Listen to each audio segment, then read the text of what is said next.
Na mtazamaji, ni saa 10 jioni saa za Afrika Mashariki, nikitumai kwamba buheri wa afya mahali popote ulipo. Hujambo na karibu kwa takriban dakika 30 za taarifa zetu za mbio ya KTN. Jina langu ni Sam Amani, mwenzangu kwa lugha ishara ni Merisha Owiti. Karibu.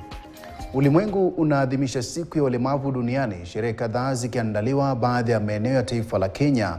Washikadau kutoka shirika la Daima Trust likishirikiana na usimamizi wa chuo kikuu cha Nairobi wameandaa kongamano maalum lililowaleta pamoja wanafunzi ambao wana ulemavu ili kuwahusisha kwenye changamoto zinazowakumba. Wakizungumza hapa Nairobi, wamenakili wazi kwamba ni vyema watu wenye ulemavu kuhusishwa kwenye nafasi za uongozi na kupigwa jeki kielimu kwa minajili ya kuokoa ndoto zao za usoni. We are actually doing what we can to empower people with disability. And if you look at even the leadership of student organization, we have an electoral college for persons with disability so that they can be able to air their voices.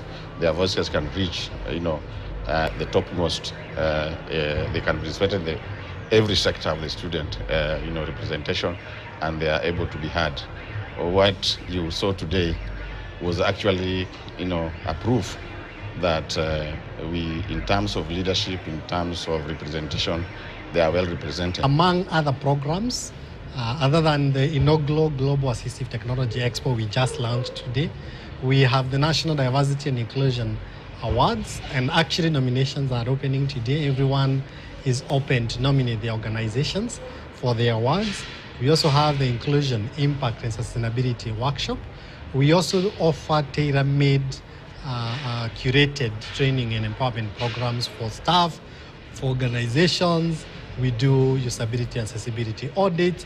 But in a nutshell, whatever we do has some component of disability inclusion.